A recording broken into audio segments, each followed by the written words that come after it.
बिस्मिल्लाहिर्रहमानिर्रहीम। अस्सलाम वालेकुम। मैं अपने तमाम व्यूअर्स को आज के प्रोग्राम में खुशामदीद कहता हूँ। आज का जो प्रोग्राम है वो बहुत ही इम्पोर्टेंट है और उसकी बहुत ज़्यादा डिमांड आ रही थी। हमारे पेज के ऊपर बहुत सारे लोग हमें मैसेज कर रहे थे कि बहावलपुर के प्रोविंस के हवाले से आप बात कर रहे हैं, इस मौजूद पे आप ज़रूर आवाज़ उठाएँ। तो हमने आज का जो प्लान है, जो आज का हमारा जो प्रोग्राम है, हमने स्पेशली इसी डिज़ाइन किया है कि हम बहावलपुर के सूबे के ऊपर बात कर सकें। हमारे साथ जो मेहमान मौजूद हैं वो माशाल्लाह बहुत ही एक्टिव पर्सन है, जो कि बहावलपुर प्रोविंस के हवाले से बहुत मेहनत कर रहे हैं। इस वक्त अपने हर प्लेटफॉर्म के ऊपर अपनी आवाज़ उठा रहे हैं, लिख के भी आवाज़ उठा रहे हैं, जलसे भी कर रहे हैं, मीटिंग्स भी कर रहे हैं, जो इनके बस में माशाल्लाह कर रहे हैं। मुत्तहिदा एक मूवमेंट बनाई है बहावलपुर के हवाले से, उसको इन्होंने लीड भी किया, एक्टिविस्ट भी हैं। तो शफ़क़त महमूद साहब से आज हम बात करेंगे। अस्सलाम वालेकुम शफ़क़त भाई, कैसे हैं आप? खैरियत से हैं? जी, वालेकुम सलाम। अल्लाह का शुक्र। आप कैसे हैं? ठीक हैं, खैरियत से हैं? मैं खैरियत से अल्हम्दुलिल्लाह। सर, आपका बहुत शुक्रिया कि आपने हमें टाइम दिया और आप एक बहुत ही अहम मौके के ऊपर, एक बहुत ही अहम मौजू के ऊपर हमसे आप बात करेंगे, सुबह बहाली बहावलपुर। तो थोड़ा-सा आप अपने बारे में हमारे तमाम व्यूअर्स को अपना तारुफ़ करवाएँ ताकि वो आपको जान सकें। और साथ में मैं बताता चलूँ कि आज के इस सेशन में अगर कोई बंदा हमसे बात करना चाहे, इस पे कुछ और इनपुट देना चाहे, चाहे हमारे हक़ में हो, चाहे हमारे अगेंस्ट हो, तो हम उसको भी मौका दे रहे हैं।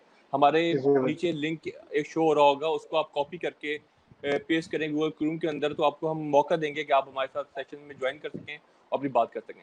जी शफ़क़त भाई, अपना आप तारुफ़ करवाएँ ताकि हमारे तमाम व्यूअर्स जो हैं वो आपको जान सकें और सुबह बहाली के लिए आप क्या काम कर रहे हैं, इस हवाले से आपने ज़रूर बात करनी है। जी। जी, बिस्मिल्लाहिर्रहमानिर्रहीम। मुअज़्ज़ज़ ख़वातीन व हज़रात, मेरा नाम राजा शफ़क़त महमूद है। मैं बहावलपुर का रहने वाला हूँ और बहावलपुर के साथ मेरी जो वाबस्तगी है, वो सिर्फ़ ये नहीं कि मैं यहाँ का शहरी हूँ, रिहायशी हूँ, बल्कि यहाँ की मिट्टी से मुझे एक ख़ास किस्म का इश्क और मोहब्बत है और वो हमें जो है, वो वरसे में मिला है। तो हमारे उस्ताद मोहतरम शाह माशाल्लाह। रिज़वी साहब जब हम यूनिवर्सिटी में पढ़ते थे, तो वो हमें कहा करते थे कि जब भी लोग बाहर से यहाँ आते हैं, तो वो रोते हुए आते हैं, लेकिन जब उनके जाने की बात होती है तो वो रोते हुए जाते हैं। तो उस वक़्त हमें ये बात इतनी समझ में नहीं आती थी, तो वक़्त गुज़रने के साथ-साथ हमने इस बात को समझा कि लोग यहाँ पे रोते हुए इसलिए आते हैं, वो ये समझते हैं कि एक हम ऐसे बेआबो-गया सहरा में जा रहे हैं, जहाँ पे ना कोई ज़िंदगी की रमक होगी, लोग पता नहीं कैसे होंगे, सहूलतें होंगी या नहीं होंगी।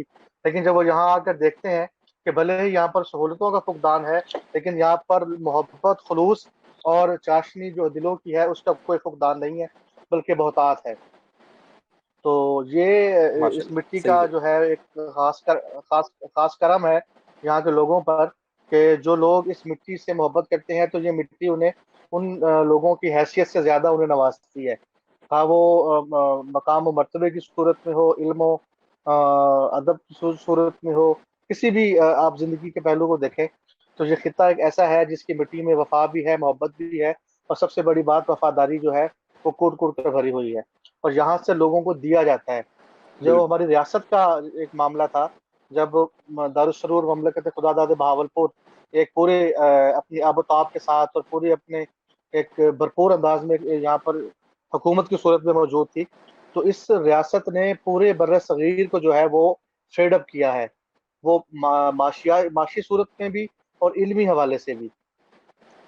तो क़याम पाकिस्तान के बाद जो ब्यूरोक्रेसी में जितने भी पढ़े-लिखे लोग आए, जो मुसलमान जो लोग थे, उनमें से अक्सरियत उन लोगों की थी, हुँ, हुँ। जो बहावलपुर की जामिया इस्लामिया से या सादिक एजेंट कॉलेज से पढ़े-लिखे थे। तो मैं ये समझता हूँ कि हमारे ऊपर ये अल्लाह का ख़ास करम है कि हम इस शहर में पैदा हुए और इस शहर में पले-बढ़े और आज इस शहर के लिए, इस खित्ते के लिए अगर हम कुछ कर रहे हैं या इस माज़ी में जो हमारा सूबा था, उसकी रेस्टोरेशन के लिए हम जद्दोजहद कर रहे हैं, तो इसमें हमारा कोई कमाल नहीं है।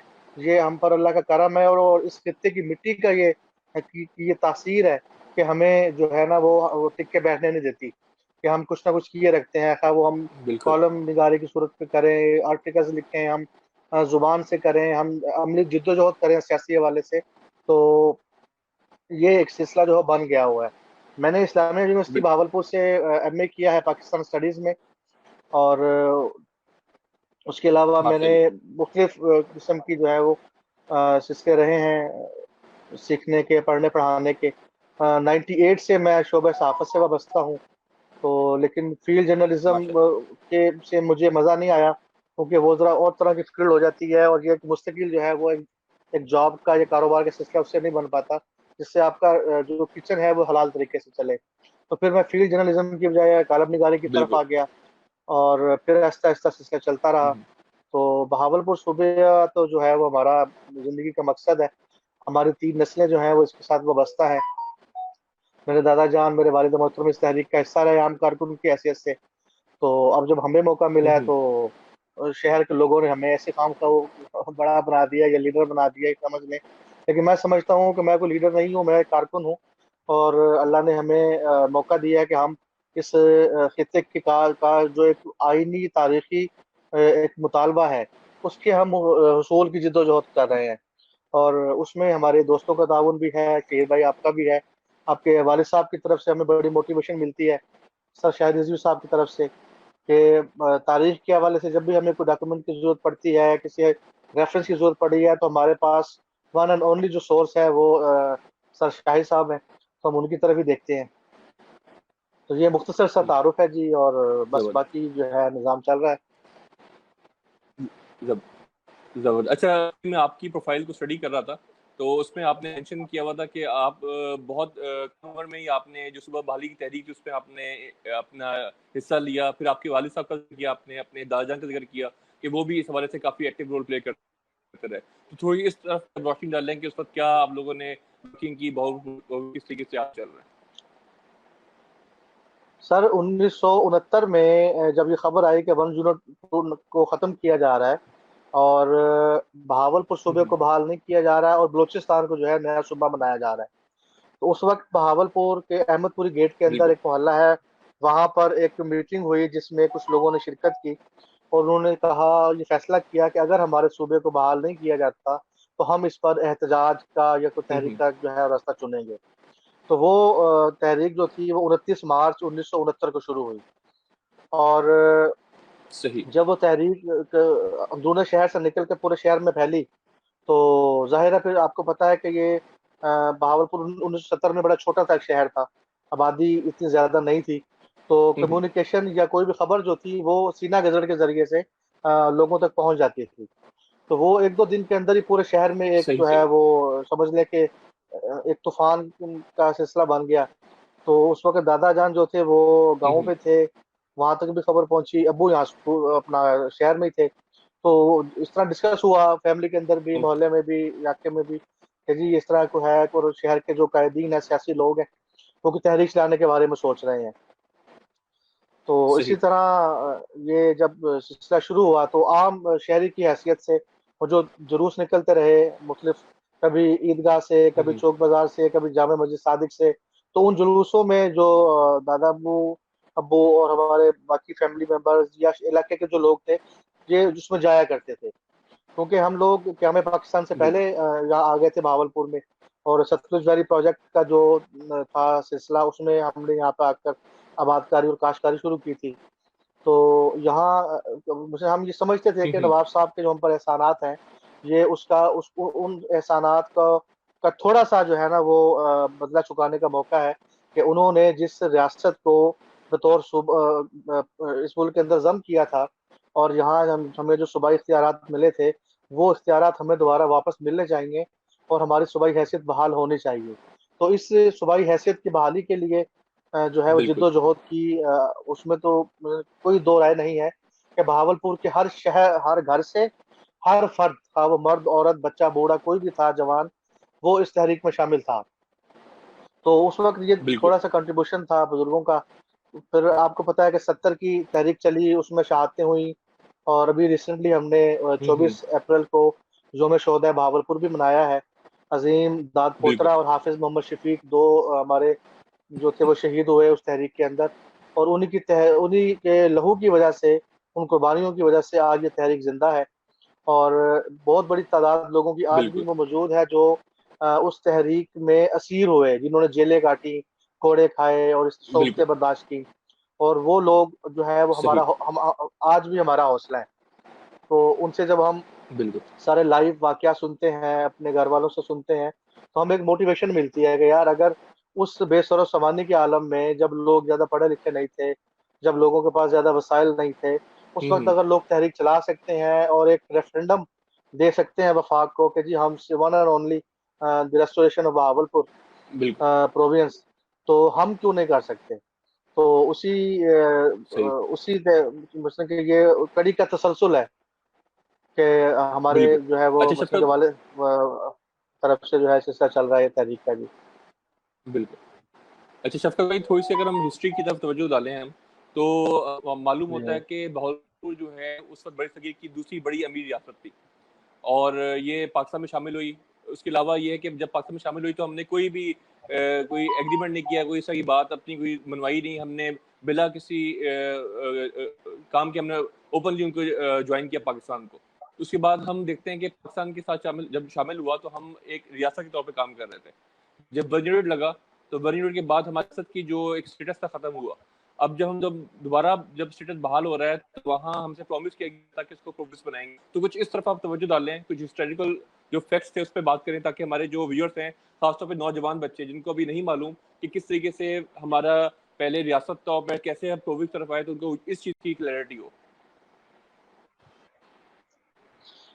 जी, देखें बहावलपुर सूबा बहावलपुर रियासत का पाकिस्तान में जो शामिल होना था, उससे पहले की थोड़ी सी मैं आपको हिस्ट्री बताऊं कि जब जी। कायदे आजम ऑल इंडिया मुस्लिम लीग की सदारत कर रहे थे और ऑल इंडिया मुस्लिम लीग अपने सर्वाइवल की जंग लड़ रही थी।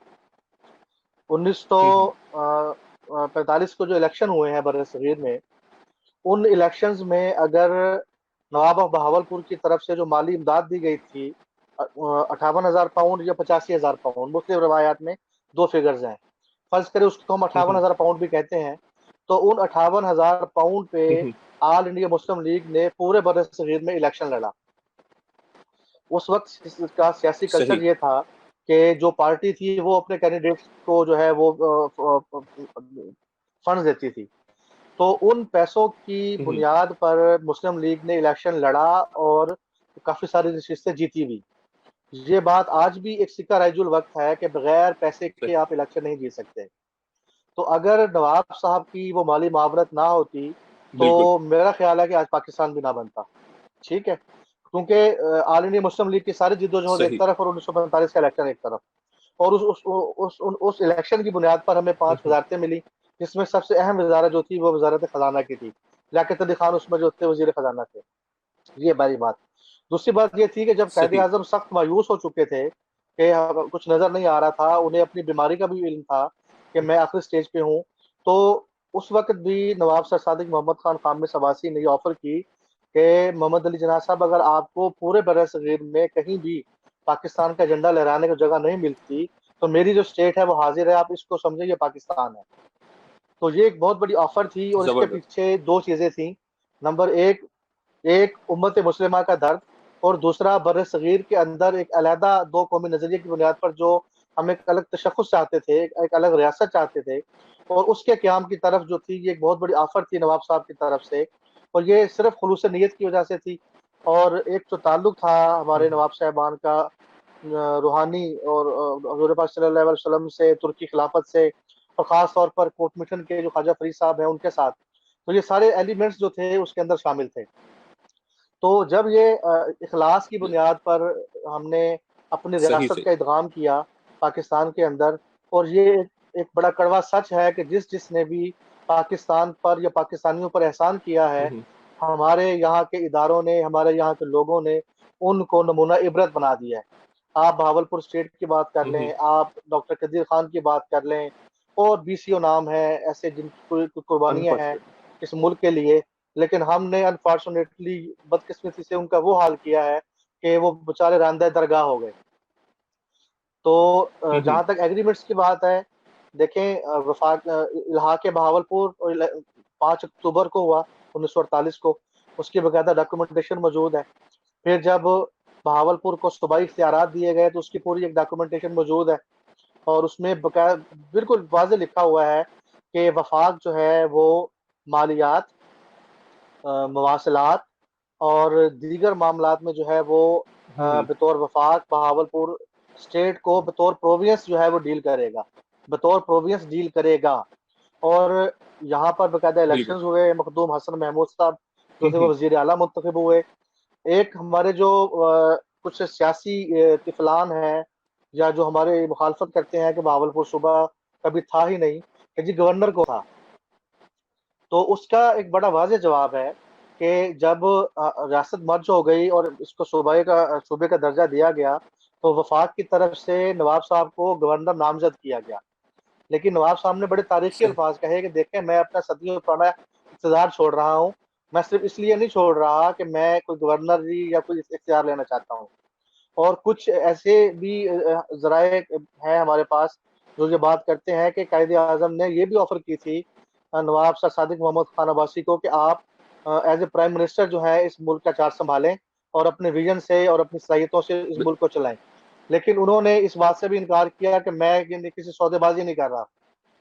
असल में यहाँ एक नुक्ता समझने वाला है, वो ये कि नवाब साहब ने तो ये सोचा था कि ममलकत खुदादाद बहावलपुर को इस्लामी जमहूरिया पाकिस्तान में ज़म करके अगर एक बड़ी इस्लामी सल्तनत वजूद में आती है जो खिलाफत की बुनियाद पर आगे चले या इस्लामी निज़ाम हुकूमत की बुनियाद पर आगे चले और चलकर मुसलमानों को एक ऐसा मुल्क मिल जाए जहाँ पर वो सही मानों में रियासत मदीना के बाद दूसरी रियासत मदीना बना सकें। लेकिन मसला बिल्कुल। हमारा अलमिया ये हुआ कि पहले दिन से ही एक शोर मचा दिया गया लिबरल्स की तरफ से कि जी इसका आइन इस्लामी होगा या गैर इस्लामी होगा। करारदाद मकासिद जब पेश हुई उसके आपको पता है कि कितने रोड़े अटकाए गए। दस्तूर साज हम्म। इशूज खड़े किए गए। मकसद सिर्फ ये था कि ये मुल्क जो है वो सियासी बुनियादों पर खड़ा ना हो सके। बल्कि मैं एक लफ्ज़ का इज़ाफ़ा करना सही। चाहूँगा कि मज़बूत इस्लामी जमहूरी मुआशरे की बुनियाद पर ना खड़ा हो सके। और हम देखते हैं कि वो जो सही। विज़न था कायदे-आज़म का और नवाब सर सादिक मोहम्मद खान अब्बासी का, वो उसमें हम बहुत पीछे रह गए। बतौर रियासत हम नाकाम हो गए। हम्म। हम पाकिस्तान को भी सही तरीके से नहीं चला सके और हमारा वफाक जो है वो बहावलपुर सूबे को भी सही तरह से नहीं चला सका। और वो किसी एक एक मखसूस अक़लियत है उनकी वजह से जो है ये हमारे सूबे को जो है वो उस वक़्त बहाल नहीं किया गया। तो ये तारीखी बातें हैं और ये बिल्कुल। तारीख दस्तावेज़ात इसकी मौजूद हैं और इस पर कोई जो दो राय नहीं है कि बहावलपुर सूबा नहीं था और बहावलपुर सूबा जो है वो एग्ज़िस्ट करता था। कि 54 और 55 के जो 2 बजट पेश हुए बहावलपुर असेंबली के, वो सरप्लस बजट थे। जी जी। यानी अगर बहावलपुर अच्छा। सूबे के जो अखराजात थे वो 12 करोड़ थे, तो जो हमारा बजट हम्म। था वो था 14 करोड़ का। यानी 2 करोड़ हम सरप्लस में थे, बजट में जा रहे थे, वो हम वफाक को दे रहे थे। तो इस तरह की कैफियत में एक ऐसे सूबे को बहाल ना करना, तो ये मैं समझता हूँ कि एक हम्म। सियासी इस्तेहसाल की बदतरीन मिसाल है। और हुकूमत को इस पर जो है वो सोचना चाहिए कि हम लोग अभी तक देखें 50 साल हो गए इस तहरीक को चलते हुए। इन 50 बिल्कुल। सालों में हमने सिर्फ पुरअमन तरीके से तहरीक चलाई है। हमने गोलियां भी खाई, लाठियां भी खाई, शहादतें भी पेश की, लेकिन कभी हमने गद्दारी की बात नहीं की, हमने कभी सिविल नाफरमानी की बात नहीं की। वो सिर्फ इसलिए नहीं की कि बिल्कुल। हमने इस मुल्क को बनाया है। ये मुल्क जो जिसके बारे में माउंट बटन और बाकी जो साम्राज्य था ये कहता था, ये तो 1 महीना भी नहीं चलेगा और वापस हमारे सब कॉन्टिनेंट में आके शामिल हो जाएगा। तो इसकी पहले 6 महीने की तनख्वाहें बहावलपुर से गई। स्टेट बैंक ऑफ पाकिस्तान का जो ज़र ज़मानत ऑल इंडिया रिज़र्व बैंक जो था, उसको जो सिक्योरिटी थी वो यहाँ से बिल्कुल। सोने के मद में दी गई। यानी एक एहसानात का एक लामतनाही सिलसिला है बहावलपुर का। लेकिन फिर वही बात कि सही सही। जिसने भी यहाँ पर पाकिस्तान के लोगों पर एहसान किया है, तो इन लोगों ने उनको जो है वो ज़लील-ओ-रुस्वा किया है, उनके हकूक जो खाए हैं। और उनके अब देखिए हमारे दरबार अच्छा। महल को देख लें, नूर महल को देख लें। बिल्कुल। अगर शफ़क़त भाई, एक चीज़ जी, मेरे माइंड जी, में आ रही है, सवाल मेरे माइंड में आ रहा है कि हमारे माशाल्लाह बहुत सारे जी, पॉलिटिशियन जो हैं इस शहर से माशाल्लाह एमएनए, एमपीए बने, मिनिस्टर्स बने माशाल्लाह, बड़े-बड़े ओहदों पे गए, बड़ा हुँ, नाम बना उनका। और उन्होंने जब भी इलेक्शन से पहले बात की, वोट माँगने आए, तो उन्होंने कहा कि हम सुबह बहाली के हवाले से काम करेंगे। लेकिन जब भी वो सीट पे आए तो उन्होंने हुँ। उस तरीके से अपना किरदार अदा नहीं किया, जो चीज़ हम उससे एक्सपेक्ट कर रहे थे। तो इस हवाले से आप क्या समझते हैं कि उनका रोल क्या रहा? और मैं अभी कुछ वीडियोज़ भी देख रहा था आपके सेशन से पहले, मैं इंशाल्लाह कुछ शेयर भी करूँगा। तो उनकी तकरीरें सुन के बड़ी खुशी होती है कि हाँ, वो वाक़ई कुछ काम करेंगे। लेकिन क्या सिर्फ़ वो तकरीरें ही करते हैं, वो कुछ प्रैक्टिकल नहीं करते? असल में देखें बहावलपुर सूबा एक एक एक हकीकत है, ठीक है? इसलिए हर सियासी पार्टी और सियासी जो लीडर है ना, वो इसकी बात ज़रूर करता है। हाँ, वो इलेक्शन से पहले करे, ड्यूरिंग इलेक्शन करे या जब भी करे। असल में देखें, अवाम तो हमेशा सुरखरू रही है। अवाम ने तो जब भी सुबह बहाली की बात हुई, अवाम बाहर भी निकले, अवाम ने कुर्बानियां भी दी, जिद्दोजहद भी की, सर्दी गर्मी, कभी दरिया के बीच में जाके जलसे किए, रैलियां निकाली। मतलब अवाम तो सुरखरू है। अब जहां तक सियासतदानों की बात है, कि ये सियासतदानों ने हमेशा इस तहरीक को बेचा है, इस तहरीक के नाम पर सियासत की है और इलेक्शन जीते हैं, और इलेक्शन जीतने के बाद वो अपने जाती मफादात को जो है वो पाने में लग गए। हमारे मुल्क में जो बड़ा पार्टी, बिग पार्टी सिस्टम जिसको हम कहते हैं, कि टू पार्टी या थ्री पार्टीज का जो एक अजारादारी है, उन पार्टियों के अंदर उनकी लीडरशिप इतनी मजबूत है कि हमारे यहाँ से मुंतखब होने वाले MP MNAs उनके सामने जाकर गूंगे हो जाते हैं, उनकी जुबानों पे ताले पड़ जाते हैं। वो किसी कोई भी सियासी पार्टी हो, वो पाकिस्तान मुस्लिम लीग नून हो, PTI हो, पीपल्स पार्टी हो, कोई मजहबी जमात हो, यानी अगर कोई बंदा बहावलपुर सूबे के इशू पर जीता है, तो उसने वहां जाके उस तरह से हक अदा नहीं किया असेंबली में, या अपनी हैसियत से उसने इस इशू पर बात ही नहीं की। हाँ, ये जरूर हुआ है कि हमारे इन्हीं सियासतदानों ने बहावलपुर सूबे के नाम पर सियासत करके अपने जाती मफादा जरूर लिए हैं। और इसीलिए हमने एक, जो जब हमने अपना सूबा बहावलपुर बहावलपुर इत्तेहाद बनाया 2013 में, तो उसमें हमने एक बात बड़ी वाज़ेह लिखी, उसमें तय की थी कि हम में से कोई भी शख्स इलेक्शन नहीं लड़ेगा, और हम एग्जेक्टिव ऑर्डर के जरिए से बहावलपुर सूबे की बहाली चाहते हैं। क्योंकि सियासतदानों ने 1970 में भी, 2008 में भी, 2013 के जो बिल्कुल। इंतखाबात में उसमें भी, और 2018 के इंतखाबात में भी, इन सारे इंतखाबात में हमेशा ही सियासतदानों ने झूठ बोला है, सियासतदानों ने इस तहरीक को जो है वो बेचा है, और इस तहरीक के लोगों की सादगी, बिल्कुल। यहाँ के लोगों की जो एक इखलास है बहावलपुर सूबे की तहरीक के साथ, उसका सौदा करके उन्होंने अपनी सीटें पक्की की हैं और अपने इक़्तिदार को जो है वो तूल बख्शा है।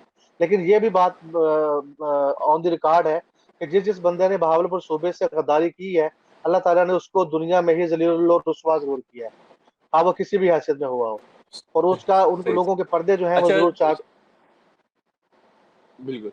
अच्छा शफ़क़त भाई, एक और चीज़ हम देखते हैं कि अगर हो हम गई ना, चाहते हैं कि हम सूबा बहावलपुर को बहाल करवाएँ, जिन्होंने जी तो हमें 2 पिलर्स की हमें ना हमेशा हम उस तरफ देख रहे होते हैं। एक होता है हमारा मीडिया, जिसमें हमारा प्रिंट मीडिया का बहुत रोल रहा है, इलेक्ट्रॉनिक मीडिया का बड़ा रोल रहा है, और एक पॉलिटिशियन रह गया है। तो हमेशा हम समझते हैं कि सिर्फ़ यही 2 रास्ते हैं, अगर हम मीडिया के थ्रू आवाज़ उठाएँ और पॉलिटिशियन जो हैं वो जाके वहाँ जो मेन स्ट्रीम में जो हमारे बैठे हुए हैं, हुक्मरान बैठे हुए हैं, उनसे वो जी बात करें, उनको कन्विंस करें कि वो प्रोविंस के लिए बात करें। तो इसमें मीडिया का जी रोल भी मतलब जितना मतलब जिस उम्र में हम आए तो हमने उस तरीके से वो इफेक्टिव रोल नहीं देखा मीडिया का। शायद हमारे जो सहाफ़ी लोग थे वो क्या इतने मेन स्ट्रीम पे गए नहीं, और दूसरी एंड के ऊपर हम पॉलिटिशियन को भी देखते हैं, सिवाय 3-4 तकरीरों के हमें सही। उनकी कोई और कंट्रीब्यूशन नज़र नहीं आती। तो अगर ये दोनों अगर रोल प्ले नहीं करेंगे, तो फिर आप और मैं हम अकेले बैठ के कैसे रोल प्ले कर सकते हैं?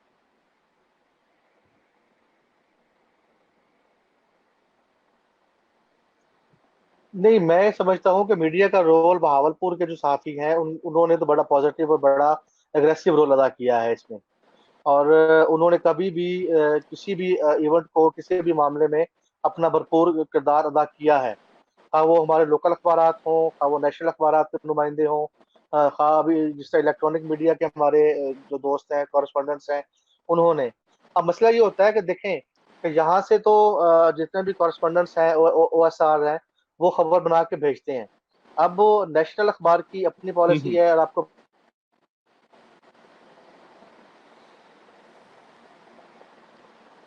जी, जी, आपकी आवाज़ कट रही है।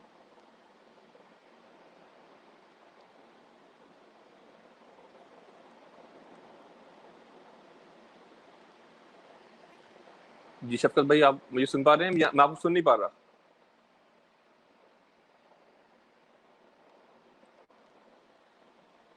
मेरे ख्याल से थोड़ा-सा नेटवर्क का इश्यू है, अभी दोबारा हमें जॉइन कर लेंगे राजा शफ़क़त महमूद साहब। माशाल्लाह काफ़ी अच्छी इंटरेस्टिंग डिस्कशन हो रही है को रिस्टोरेशन भेजने ऑफ में, बनाने बहावलपुर में, प्रोविंस के हवाले उसकी से। काफ़ी पैकेज इन्फॉर्मेटिव बनाने में, हर बातें तरह बताई से। आपने, तो और मैं बहुत समझता प्रोविंस हूँ जो है कि हम सबकी आवाज़ है। जी, शफ़क़त भाई, जी आपकी वॉइस चली गई थी, अब आए हैं दोबारा। जी, प्लीज़ कंटिन्यू करें। जी, प्लीज़ कंटिन्यू। जी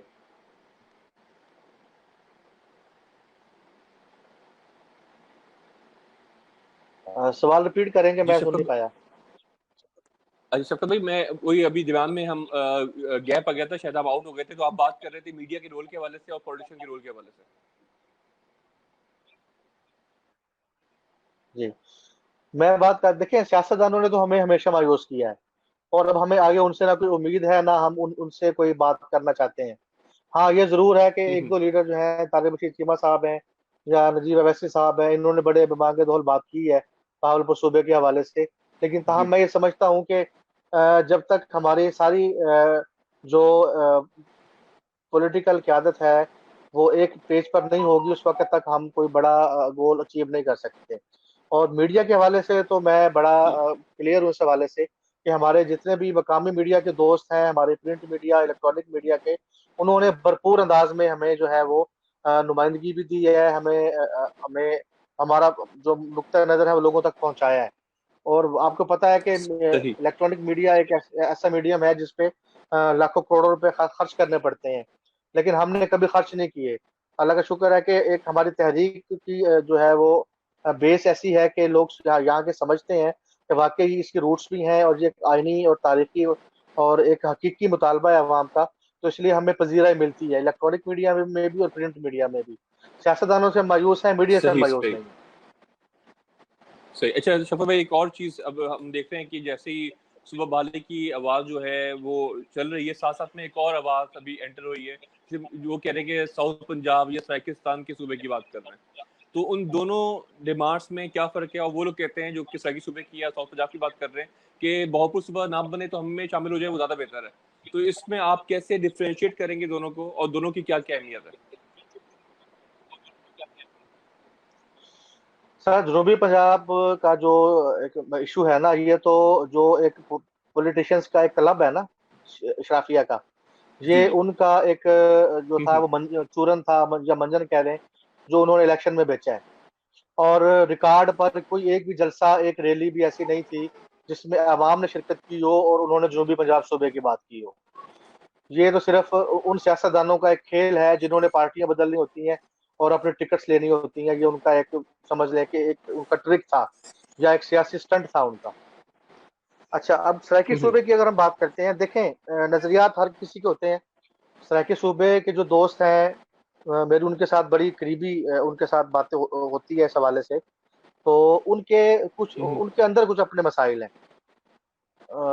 एक सबसे सही। बुनियादी वजह तो उनकी ये है कि जिस खित्ते को वो क्लेम करते हैं एज ए सराकिस्तान, उस खित्ते के अंदर से बहुत सारा जो मेन इलाका है वो वहाँ के लोग जिस वो रेजिस्ट करते हैं कि जी हम तो सराकी सूबे में नहीं आना चाहते।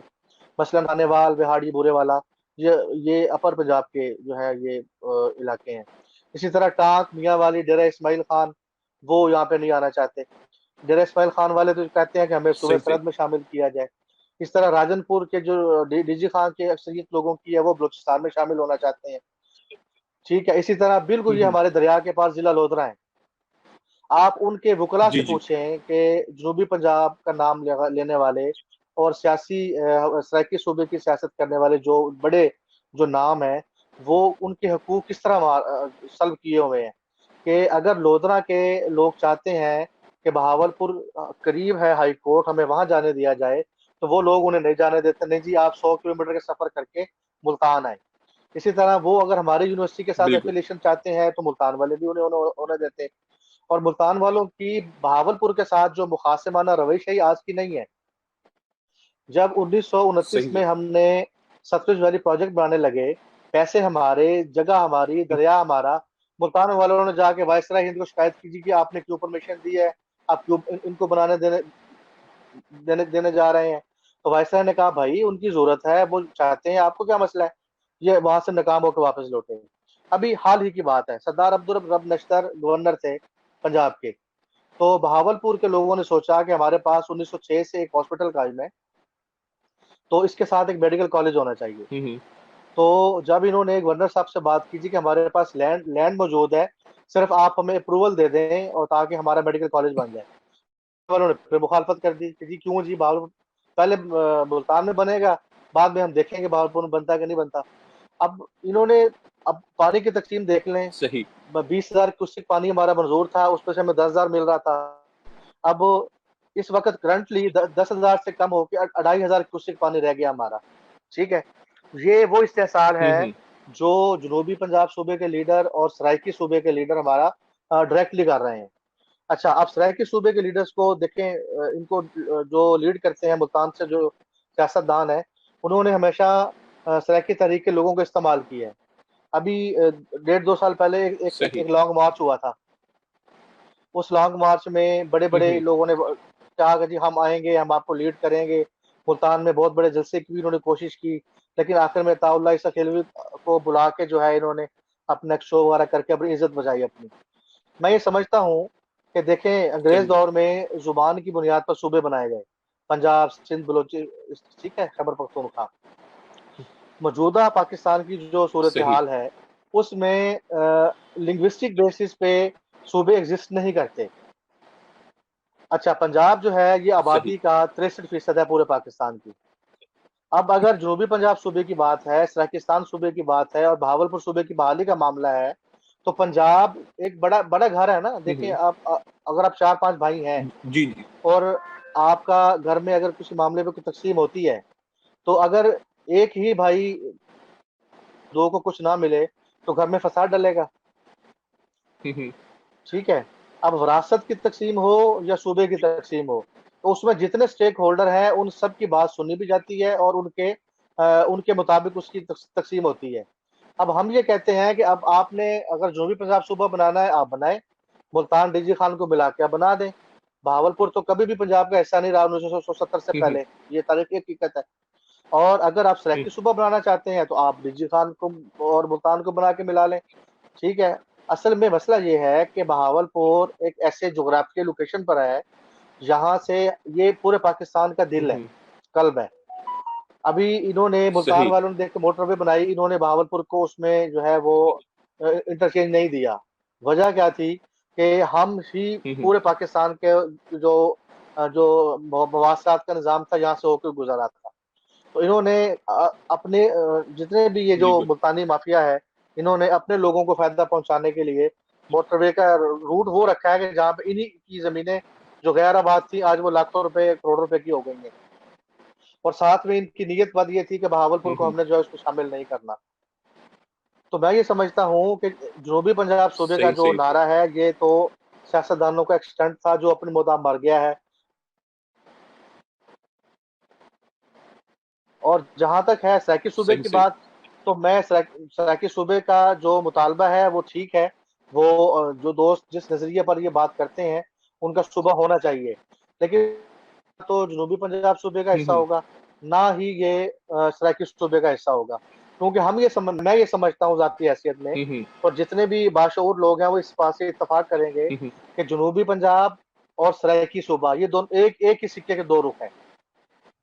और ये लोग कभी भी हमें हमारे हकूक नहीं सही देंगे, सही। क्योंकि माजी में इन्होंने हमें हमारे हकूक नहीं दिए। अभी रिसेंटली जो भी पंजाब के जितने भी बिल्कुल। बड़े सियासतदान जो अब सूबे पर भी जिनकी हुकूमत है, भावलपुर की स्पीडो ले गए सर, भावलपुर की वेस्ट मैनेजमेंट के सामान ले गए यहाँ से। हमारे डॉक्टर्स को इन्होंने पाबंद किया कि नहीं जी आप बिल्कुल। निजी खान में तोसा जाके बैठेंगे। अभी कारपोरेशन की इंतहाई कीमती और महंगी मशीनरी जो हमारे यहाँ पे इस्तेमाल होती थी वो रातों रात वहां पहुंचा दी गई।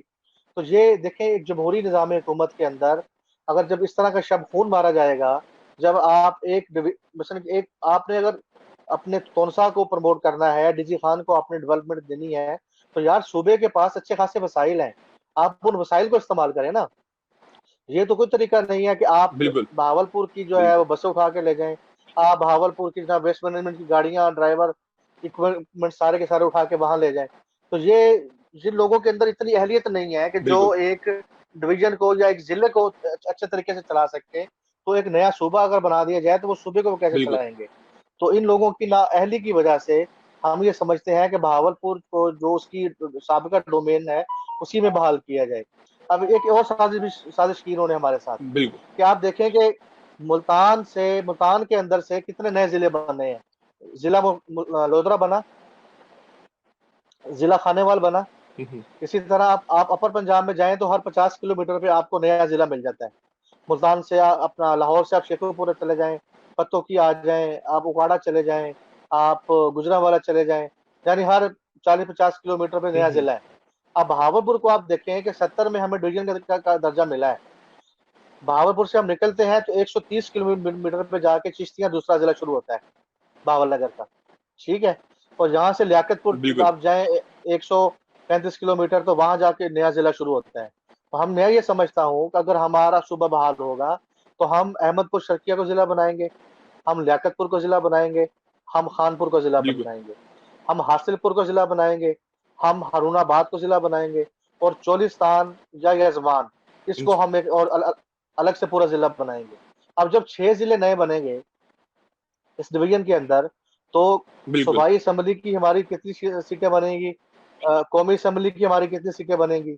ठीक है, तो वो जो लोग ये बात करते हैं कि जी कि 3 बिल्कुल जिलों का सूबा कैसे एग्जिस्ट करेगा, और भाई इन 3 जिलों ने पूरा पाकिस्तान चलाया है, इन 3 जिलों ने पूरे पाकिस्तान को इस्तेहकाम सही कह बख्शा रहे है, हैं। इन 3 जिलों ने पूरे पाकिस्तान को बिल्कुल आज इतना मजबूत कर दिया हुआ है कि आप मतलब कि हर 2 टके का बंदा खड़ा होकर कहता है लो जी 3 जिलों का क्या जिला क्या होगा। अगर हमारे वसाइल ना होते, हमारा विजन और सोच ना बिल्कुल होती, तो आज पाकिस्तान ही एग्जिस्ट ना कर रहा होता। अब यहाँ पर एक और बात मैं आपको बताऊं, देखें मशरकी पाकिस्तान और मगरबी पाकिस्तान के जी दरमियान जी जो भी इख्तलाफात थे, उसमें एक मसला जुग्राफिया का भी हम्म, था। अगर हम बिल्कुल लोग आ जाए एजुकेशन पे आ जाते, तो क्या यहाँ पे शिमाली और जनूबी पाकिस्तान नहीं बन सकते थे? फिर बन सकते थे ना। लेकिन बिल्कुल हमने ये सही है। सोचा कि नहीं यार, हम इस जी जी मुल्क का दिल है, हमने इस मुल्क की बुनियादों को मजबूत किया है, तो हमने क्यों ऐसा रास्ता इख्तियार नहीं करना जिससे इस मुल्क को नुकसान पहुंचे, इसकी वफाक को, इसकी मरकजियत को, या इसकी जो एक कहते हैं चारों सूबों की एक हम आंगी है, तो वो उस हम आहंगी को खत्म ना किया जाए। लेकिन हम ये समझते हैं कि जुल्म, इस्तेहसाल और लोगों के हकूक दबाने का भी जो है ना वो एक अरसा होता है, तो एक वक्त आता है कि लोग मजबूर होते हैं कि वो कोई गम और गुस्से का इजहार करें। तो हुकूमत को ये चाहिए, खासतौर पर हमारे बिल्कुल जो इस्टेब्लिशमेंट के इदारे हैं, उन्हें इस बात को समझना चाहिए कि चले सियासतदान तो नाअहल हैं, वो अपने अपने जो है वो एजेंडे पे होते हैं, लेकिन मुल्क को हमेशा शुरू दिन से ही हमारे जो इदारे हैं वो चला रहे हैं। तो इदारे जो हैं इस मुल्क के वसीतर मफाद में नए सूबे बनाए। अब देखिए पोटोहार सूबे की बात चल रही है, ठीक है, हजारा सूबे की बात चल रही है, और सिंध इतना बड़ा है कि इनसे इनसे कंट्रोल नहीं हो रहा। सिंध के दो हिस्से होने चाहिए। बलूचिस्तान इतना बड़ा है कि वहां पे आपकी यूनिटी नहीं है बहुत सारे अजला में। तो जहां जहां पे जरूरत पड़ती बिल्कुल है, या हर डिवीजन को इतने हकूक दे दें कि वहां हर हर डिवीजन एक सूबा बन जाए, जिस तरह वेस्टर्न वर्ल्ड में है। बिल्कुल। अच्छा तो शफकत भाई माशाल्लाह आप काफ़ी जब अच्छी तक डिस्कशन लोगों कर को रहे हैं। जी और जी हाँ, मैं कहता कि माशाल्लाह आप काफ़ी अच्छी डिस्कशन कर रहे हैं, काफ़ी अच्छा आपने इनपुट दिया। मेरा एक सवाल पैदा हुआ है कि ये कि प्रैक्टिकल सिंध क्या है? अगर हम चाहते हैं कि वाक़ईतन भावलपुर सूबा बने या बहाल हो, तो आप क्या समझते हैं कि प्रैक्टिकली हमें किस स्टेप्स को फ़ॉलो करना पड़ेगा? क्या हमें इक़दामात करना पड़ेंगे कि हम वाक़ई में अपना सूबा बहाल करवा पाएँ या उसे बनवा पाएँ? यार देखें, बात है नीयत की ना। अगर पाकिस्तान बगैर वसाइल के बनने के चल सकता है, इतना बड़ा मुल्क, तो सूबा क्यों नहीं चल सकता? हुँ, हुँ। जब बलूचिस्तान को सूबा डिक्लेयर किया गया था, तो बलूचिस्तान के पास कौन से वसाइल थे? बात को फॉलो कर रहे हैं? सही। इसी तरह अगर हम देखें कि जब हमारी सूबाई हुकूमत चाहती है कि जी शुमाली वजीरिस्तान और जनूबी वजीरिस्तान को फाटा का हिस्सा बना दिया जाए, ठीक है, तो क्या वहां पर फंड नहीं दिए जाएंगे? क्या वहां हुँ, के हुँ। लोगों के वहां के अपने जराए आमदनी नहीं होंगे? आप सिर्फ ये देखें कि हमारे एक्साइज एंड टेक्नीशियन, महकमा माल, और हमारा ये जो टूल प्लाजा की जो अर्निंग्स हैं, इसको आप देख लें। पूरे मुल्क की 29% जो है वो हुँ, हुँ। कॉटन जो है वो बहावलपुर डिवीजन देता है। 20-22% जो गंदुम है वो हम देते हैं। ठीक है, पंजाब पाकिस्तान की सबसे ज्यादा शुगर मिलें जो है वो हमारे एरियाज में है। तो हमारे पास देखिए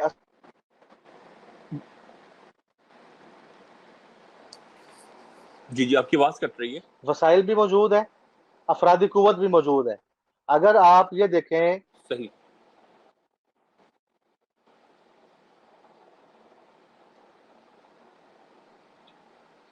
तो बहावलपुर सूबे का जो है इसको अमली तौर पर चलाना कोई बड़ा मसला नहीं है। यहाँ के जमीनी वसाइल जो हैं वो भी इतने हैं कि इस सूबे को चलाया जा सकता है। और फिर NFC अवार्ड में हमारा कुछ 100 अरब से ज्यादा बनता है। जब हमें NFC अवार्ड हमारा पूरा मिलेगा तो हम खुद इस सूबे को चलाकर दिखाएंगे। ठीक है, आज हमारे यहाँ से लोग गाड़ी बिल्कुल। लेने के लिए लाहौर जाते हैं, क्यों? ठीक है, हम लोगों ने जाके इन्वेस्टमेंट्स की हुई है लाहौर में, क्यों? कि वहाँ प्रॉफिटेबिलिटी ज्यादा है, यहाँ पर इंडस्ट्री नहीं है। जब हमारा सूबा हम्म। बहाल होगा तो हम यहाँ पर इंडस्ट्री लगाएंगे। ठीक है, हमारे अब देखें, दुनिया में बिल्कुल। सबसे ज्यादा जो रिफाइन और महंगा शीशा जो है वो बेल्जियम का है। उस बेल्जियम के हम्म। शीशे में जो रेत इस्तेमाल होती है, हमारे डेजर्ट चोलिस्तान की जो रेत है उससे 100 गुना ज्यादा रिफाइन और वो क्रिस्टल है। इसी तरह हम यहाँ पे टूरिज्म जी जी। को फरोग दे सकते हैं। किला द्रावड़ देखिए, इतनी बड़ी जीप रैली होती है, लेकिन इस सारी जीप रैली का जो सरमाया है या जो यहाँ के जो बेनिफिट्स हैं वो सारे अपर पंजाब के लोग ले जाते हैं। अगर यहाँ पर हमारे मकामी बिल्कुल। लोगों को उसमें स्टॉल लगाने की इजाजत हो, हमारे लोग खुद यहाँ पे उनको उनको फूड्स, उनको उनको बेसिक जो उनकी एक्सेसरीज है वो प्रोवाइड करें, तो ये बहुत सारी हमारी इंडस्ट्री, होटल इंडस्ट्री हमारी ऐसी है जो अपने पूरे साल का रेवेन्यू सिर्फ इस जीप रैली से इकट्ठा कर सकती है। लेकिन मसला ये है कि हुकूमत हमारे खित्ते को ठीक। डेवलप होने नहीं देना चाहती। अच्छा शफकत भाई देखिए, ये तमाम बातें वो हैं कि जिससे हम इस चीज़ को इंश्योर करवा रहे हैं कि हम प्रैक्टिकली अपने प्रोविंस को खुद से चला सकते हैं। लेकिन मैं सवाल ये करना चाह रहा हूँ कि ऐसा जी, कब मुमकिन है कि हम वाकईतन सूबा बहाल करवा पाएँ? हम ऐसी क्या स्ट्रेटजीज डेवलप करें, ऐसे क्या हम स्टेप्स लें कि government of Pakistan, prime minister, president, ये लोग कन्विंस हो जाएं कि वो सूबा बहावलपुर को बनाएं या उसे बहाल करें? असल में देखें, अब अगर हम पार्टीज की बात कर रहे हैं या हुकूमती सतह पर बात कर रहे हैं, तो बहावलपुर सूबे की करारदाद पंजाब सूबा पंजाब की असम्बली से मंजूर शुदा है, और उस करारदाद को कौमी हम्म। असम्बली में पेश करना है। ये एक ऐसा प्रोसेस है कि ना नो सही। मन तेल होगा ना राधा नाचेगी। जिस एग्जेक्टिव ऑर्डर के जरिए हम्म। से इन्होंने बहावलपुर सूबे का जो तशख्खुस था वो खत्म किया था, उसी एग्जेक्टिव ऑर्डर के जरिए से ये बहावलपुर सूबा बहाल कर दें। ठीक है, अब सही। इसमें सदर, वजीर आजम या ठीक है। अरकान असम्बली ये कभी भी एक पेज पर इकट्ठे नहीं होंगे, ना ये होना चाहते हैं। हाँ, ये इन्होंने अपनी अपनी ये अपनी मुराद के लिए इकट्ठे हो जाते हैं। इन्होंने अपनी पार्टी के एजेंडे पर कोई फैसला करवाना हो, उस दिन हाउस फुल होता है, सारे अरकान भी आ जाते हैं और सारे काम हो जाते हैं। लेकिन जो अवामी फलाह के मनसूबे हैं उस पर कभी ये लोग इकट्ठे नहीं ठीक। हो सकते। तो मैं ये समझता हूँ कि सियासतदान जो हैं हम्म। वो बदनीयत हैं, वो कभी भी हमारा सूबा बहाल नहीं करना चाहेंगे, क्योंकि अगर सूबा बहाल होता है हमारा, तो ये हमारी 50% जो इशराफिया है वो एक्सपोज हो जाएगी। अब भावलपुर के लोगों को क्या पता, खानपुर के लोगों को क्या पता कि ये लाहौर जाके क्या करते हैं। ठीक है, किस किस तरह ये अपने यशियां बिल्कुल। अल्ले तल्ले वहां जाके उड़ाते हैं, और हमारे पैसों पे किस तरह से ये मौजे मारते हैं। और जब ये हम्म। सारी बातें सामने आनी है, तो वो गवर्नर पंजाब की स्टेटमेंट नहीं सुनी थी आपने कि यार ये आपके खुद साउथ पंजाब के और आपके खित्ते के लोग नहीं चाहते कि अलग सूबे बने, क्योंकि इनका इक़्तिदार जो है वो डूब जाएगा, हम्म। बड़ी पार्टियों के जो सही। है ये अच्छा शफकत भाई, इसी जो से हाशिया एक और, बरकरार है। तो मैं ये समझता हूँ कि हमारे जो जी जी, इसी से, जी जी इसी से एक और सवाल पैदा हो रहा है कि फॉर एग्जांपल कि एग्जेक्टिव ऑर्डर के लिए हमारे बड़े लोग नहीं मान रहे, तो उनके लिए क्या स्ट्रेटजी डेवलप की जाए? मतलब यहाँ पॉलिटिकल हमारे रिप्रेजेंटेटिव क्या रोल प्ले करेंगे, यहाँ एक आम आवाम जो है वो क्या रोल प्ले करेगी, यहाँ जो सहाफ़ी बरादरी है वो क्या रोल प्ले करेगी? तो इस तरीके से आप मुझे इस तरह के डिफरेंट रोल बताएं। क्या समझते हैं कि अगर ये लोग प्रेशर डालें, इस तरीके से प्रेशर डालें कि हमारी जो मेन कैबिनेट है, हमारे प्राइम मिनिस्टर साहब हैं, हमारे प्रेसिडेंट साहब हैं, हमारे गवर्नर साहब हैं, और जो मेन मेन जो हैं लोग, वो प्रेशराइज हो सकें और इस चीज पे राजी हो जाएं कि वो बहावलपुर के सूबे को बहाल करें? देखिए, सबसे पहले तो अवाम पे जिम्मेदारी है कि वो बाहर निकलें और एक पुरअमन एहतजाज के जरिए से यहाँ के जो नुमाइंदे हैं मुंतखब, उन्हें ये बावर करवा दें कि जी हम सूबा चाहते हैं, और अगर अगर सूबा नहीं होगा तो फिर हम नहीं या आप नहीं। ठीक है, और दूसरी कैफियत में अरकान असम्बली से हम देखिए मुलाकातें हमने पहले भी की हैं, अब भी कर रहे हैं, उनको याद दहानी करवाते रहते हैं। लेकिन मसला वही है कि ये अपनी पार्टी लीडर के आगे बोल नहीं सकते। ठीक है, हमारे यहाँ माजी में ये होता था कि अगर गवर्नर साहब के पास कुछ शिकायत जाती थी तो वो उस पर एक्शन लिया करते थे। अब हमारे जो गवर्नर हैं वो उनकी जो सियासी वाबस्तगी इस हद तक है कि वो अपने सीएम के सामने या पार्टी लीडर के सामने वो कुछ बात कर नहीं सकते, बल्कि इख्तलाफात का आलम तो ये होता है कि पीएम को खुद आके कहना पड़ता है कि भाई आप अपने डोमेन में रहें और आप अपने डोमेन में रहें। ठीक है। तो इस बेसिकली ना हमारा सियासी निज़ाम इस हद तक पूरा गंदा हो चुका है कि इस सियासी निज़ाम के अंदर से कोई खैर की उम्मीद नहीं है, को हमें ठंडी हवा आती नजर नहीं हम्म। आती। ये मैं एक लफ्ज इस्तेमाल कर रहा हूँ इदारों का, उसमें हमारी सिविल और मिलिट्री ब्यूरोक्रेसी दोनों है। थिंक टैंक्स जो हमारे हैं, जो इस मुल्क की पॉलिसी बनाते हैं, जो खारजा पॉलिसी बनाते हैं, जिन्होंने इस मुल्क के हम्म। निज़ाम को आगे चलाना है, वो इस पर सोचें कि देखें अगर आवाम को आपने रिलीफ देना है, बहावलपुर सूबे को बहाल करना है, तो उसके लिए देखें ना आप, अगर सियासतदानों को एक मेज पर बिठाया जा सकता है, हमारी एस्टेब्लिशमेंट बिठा सकती है ना, बिल्कुल। जी तो जी। तो एस्टेब्लिशमेंट का ये काम है कि वो इस पर कानून साजी करे, वो ड्राफ्टिंग करे, और ड्राफ्टिंग करने के बाद एक इस पर गोल बेस कॉन्फ्रेंस हो जिसमें सारे सूबे शामिल हो, जिसमें जितनी भी सूबे की तहरीकें चल रही हैं वो हम्म। सब लोग, उनकी नुमाइंदा शख्सियात को वहां बुलाया जाए, उस पर डिबेट हो, और उस डिबेट के नतीजे बिल्कुल में आप एक सूबा बनाएं, आप 6 सूबे बनाएं। ठीक है, तो एक कंक्लूजन निकलना चाहिए। असल मसला ये है कि हम जो सही मायने में जो स्टेक होल्डर्स हैं सूबाई तरीकों के, हाँ वो बहावलपुर सूबे की तहरीक के हों, सरायके सूबे की तहरीक के हों, उनको बुला, उनसे बात करने कोई तैयार नहीं होता। अगर वो अपनी बात किसी हद तक बिल्कुल पहुंचाते भी हैं तो उसको उस तरह से सीरियस लिया नहीं जाता।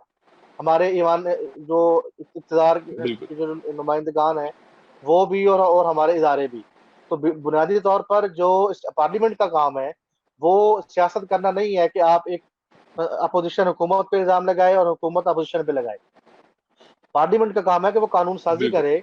अब यूरोप के अंदर या यूएसए के अंदर अगर किसी एक इशू पर 10 बंदे भी एहतजाज करते हैं तो वो उस बात पर कमेटी बनती है और उस पर फैक्ट फाइंडिंग होती है, और फैक्ट फाइंडिंग के बाद उस पे कोई पॉलिसी बनती है, कोई कमीशन बनता है, कोई रिजल्ट दिया जाता है।